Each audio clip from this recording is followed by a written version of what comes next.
Hey guys, Cookies here. I know I've got kind of like an ongoing game where I'm playing EA Vanheim, but in the spirit of getting the full elf experience, I've decided to also join a new player game where I also am going to play EA Vanheim, just so I can get the kind of like early and mid game experience for them.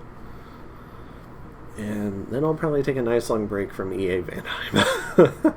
And probably some of the elf nations in general. But yeah, so here we are. We've got turn one. So for this particular game, I am rolling with Santa. Santa, the leader of the elves. And we've got the elf nation here. So I'll just really quick go through some of the units. We've got Surf Warriors, whose probably primary job is early game siege chaff. So they're mostly there to help break down fort walls. They aren't stealthy, so your enemy is going to know that they're coming.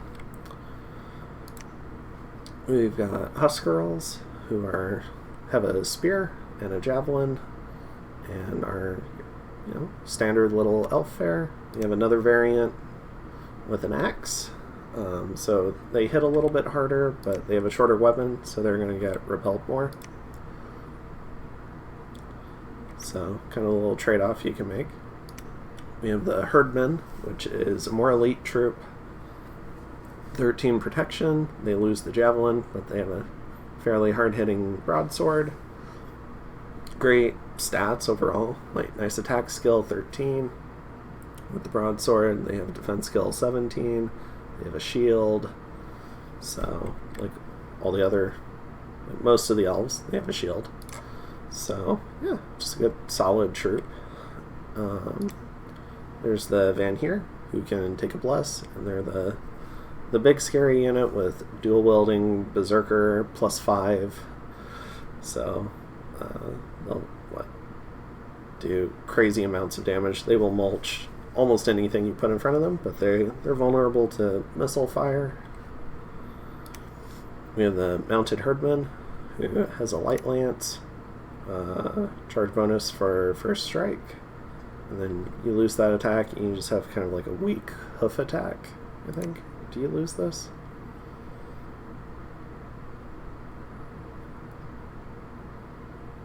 Or I guess you only get the bonus on the first attack. Okay.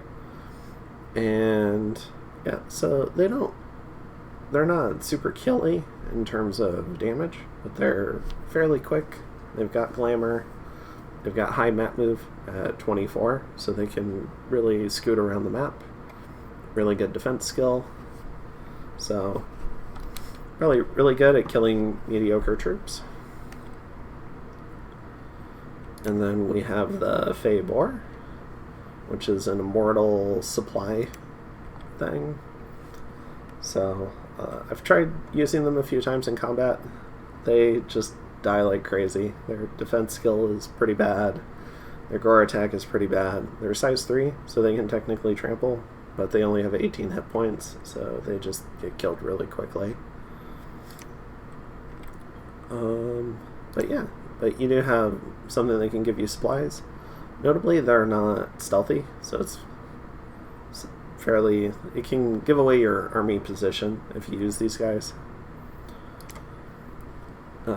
Next, we have the Van Scout, who has glamour.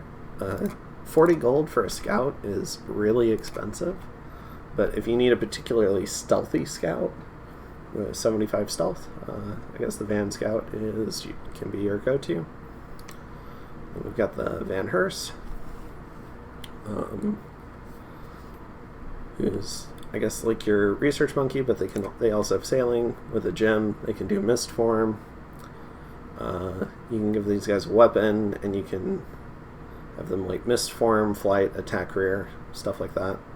I really like casting the spell Windrunner with these guys, because giving them that better combat speed really helps them get that first strike in combat, which they really enjoy with their lance. Also, we've got the Vanheim, who there's so many different things this guy can do. He can also just cast Mist Form natively. You don't have to give him a gem, which makes him definitely a better combat mage. They have better stats. So 15 attack, 14 attack, 22 defense, 13 protection, high MR. Just overall, really good unit. You pay a lot for them at your 300 gold. They can get your blood economy going, but they're not the best at it. And they can do all the air evocations, just about. So, all sorts of ways you can bootstrap air with these guys if you don't have a Vanadrot around. And then, as soon as you get Storm up, they can do Storm Power and Thunder Strike. They also have Sailing. Very stealthy. They can help you elf people. So overall, really good troop. Also, they're holy too. So if you're blood sacrificing, you can give them 2 blood slaves, and you can get an extra temple check over these guys. The other guy is the dwarf. I'm sure there's a way you can probably thug these guys. I tend to not thug them because I don't have very many. The Earth 2 is a really valuable path. You can do all sorts of Earth buffs with them, like Earth Power into Strength of Giants, all Legions of Steel. The Earth 3s, I think they can do Earth Power and do Weapons of Sharpness with gems. So you can empower one of these guys in blood, and you can make bloodstones as well. And with the Temp Earth gem from that, you can also do like Earth Elementals or big Earth buffs. You can give them extra gems. The Death ones you can twice born. Maybe those are the ones you send out to try and thug. I don't know. But they can help break you into death a little bit, and they can do some site searching. Deathfire can... sorry, not Deathfire. Earthfire can forge all the morale gear. So if you need your serfs to stick around in a particular battle, I guess you can do some morale gear with Earthfire. Also, it allows them to forge a lot of gear. So like fire hats, fire armor, because they have Master Smith.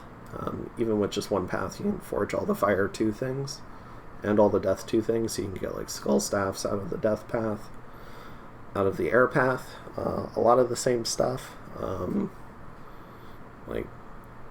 You can get your lightning rods, your storm spools, and you can set up one of your death air guys, like your Vanadrots, to do corpse constructs until you find like a bone tribe or something to do that.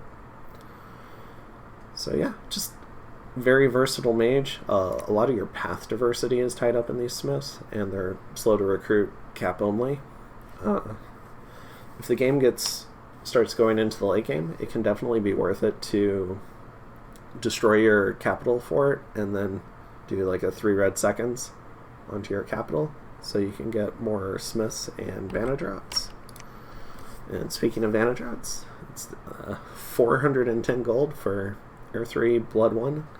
So they can Sabbath into communions, or you can give them a little crystal matrix, which you don't have natively, but maybe you can find like an Earth Astral somewhere. But yeah, you can plug these guys into communions. You can do all the big air and blood things. Additionally, you can do big Earth and big Death. So you can do like Army of X. You can do like Storm and Fog Warriors and Arrowfiend and Wrathful Skies. A lot of big air things. If you happen to get an air death path, if you happen to get the death path into a communion, maybe you can like do like Wailing Winds with a Skull Staff, stuff like that. So with blood, you can do, is it Rush of Strength to give all your guys more strength? Yeah, just a lot you can do. They're also holy too, so once you can do Divine Blessing once you plug them into a communion, just like the Jarls. And yeah, just another really versatile mage with Sailing. So, yeah, definitely one of the workhorses of the nation. In the game where I'm subbing into, I can't seem to get enough of these dwarfs and Vanadrots. The Vanadrots are really nice too. So in the other game I'm in, it's really mountainous. So having the 28 map move is super important. They can actually get where I need them to, and they can cloud trapeze. Whereas the smiths, they just have to walk everywhere. But with Air 1, you can forge winged boots, so these guys can fly places. So that can help you move them around better. And with the death path, you can get shade metal hauberks, which can make them stealthy. So you can have stealthy flying dwarves that can travel with your army, and then maybe you offload the gear right before a battle onto, I don't know, like a stealthy jarl or a scout just to hold the gear. And then you can have your big battle with your dwarven smiths. So they can tag along with the army. It just takes a certain, takes a decent amount of gems to have these guys travel with the army effectively. The air ones, I would say it's definitely not efficient to put like an air hat on them and have them cloud trapeze with the army, because then they're still going to move slow afterwards. And you probably don't want to risk the air hat in a battle on a smith just to get air 2 when you have so much air 2 and air 3 already built in. So yeah, that's a quick summary of the nation. Let's see, I should probably bring up my pretender afterwards. Can I bring him up from here? I don't think so. Anyways, it's Santa is a imprisoned pretender. I decided for something extremely greedy, which I think in retrospect might end up being a mistake, but it hasn't hurt me yet. Where an imprisoned pretender in a 9-player map nuke game. So this game might be pretty quick. So I don't know if I'm going to really get to use the imprisoned pretender, but what it did allow me to do is get a decent bless with decent scales. So I have 2 production, 2 growth, and 1 luck. And the scale I sacked was 2 cold scales. So here we go. So none of the bless is incarnate. So I've got magic weapons. I've got the typical rainbow resistance bless. Did get defense skill +2 rather than like +15 on the cold resistance. Got strength +2, blood surge, dark vision. Something I did get in my bless was the snow move. So I think Lucid did a review and he recommended the snow move, and that made a lot of sense to me because it's cold and your guys don't have built-in cold resistance, and maintaining their movement speed in the cold seems like a really good idea. So I definitely picked that up, even if it doesn't apply to like your herdmen and stuff. So maybe these guys want to move around separately. I'm not going to do that during expansion, because they're generally only moving 1 province, but I'll try to remember to do that for setting up the first war. Oh, some sirens going. Anyways, so yeah, we're gonna try to remember to name at least the initial set of characters after characters from the movie Elf. And we've got Snorri, the man scout. And so, yeah, we're going to profit. We're going to scout out this province. Seems like decent income, 54 income. Just a little bit on the geography. So the way a map nuke map works is every 4 provinces, there's an enemy capital. So somebody's got a mountain start for their capital. And 1, 2, 3, 4 up here. We have another, like a forest start. And we have a plain start. We have another plain start. So just kind of like a little thing. And then you have kind of like a home row on each side. So you have 3 and 3 with thrones over the middle row. And then 3 for the other person's home row. So generally, you want to secure like the 9 provinces around yourself, and it might be like 2 move to get to like one of the ones in your 9, but you definitely want to get to your 9. And then like the one up for debate is the middle row. So this is the ones where you're going to be fighting with, possibly bumping someone else, fighting someone else to get this like home row. And then, yeah. So, oh my goodness, so many sirens. If I knew how to edit, I would edit those, but I don't. I'm not quite willing to learn just yet, but so yeah. So one of the things I did notice was I have this like coastal start, so I can sail to all of these. So this could be a really big, important zone.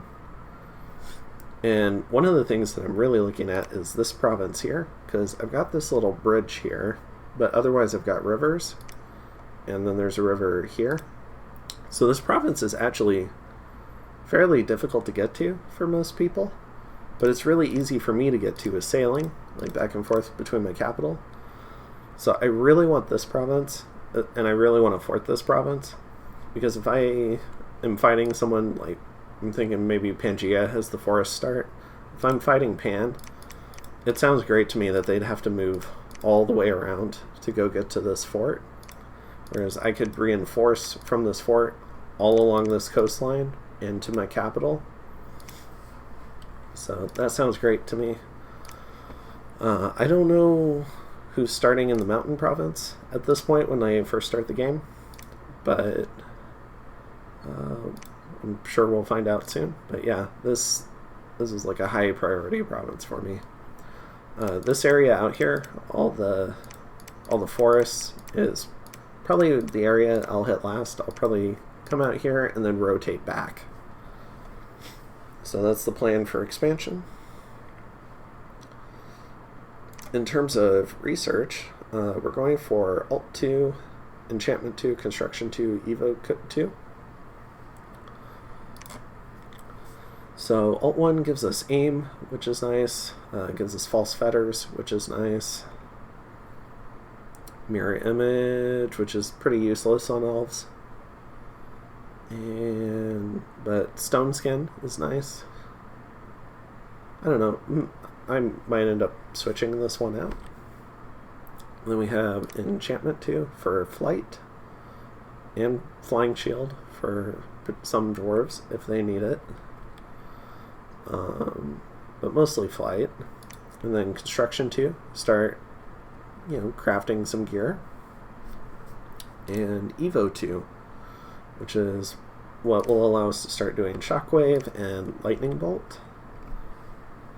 So those are probably the 2 big spells there. And then we'll decide where to go from there. Just some introductory targets. I think the idea is I really want to get down to Alt 3, which has Mist Form, but I'm not sure if I want to do it just like shoot straight for Alt 3. I think I'd rather get some other stuff on the way. Sending our scout here. And in terms of the other factions, we have Airmore, we have Marverni, Abyssia, Calum, Pangaea, Femoria, Helheim, and Ubar. So it's going to be a very elf-centric game. We have 2 communion nations. We have Abyssia, we have birds, and then we have a bunch of elves with Pan. Even Femoria has some elves, but they're also the giant nation. And then I have a bunch of elves. Helheim has a bunch of elves, and Ubar has a bunch of elves. But they're genie, not elves.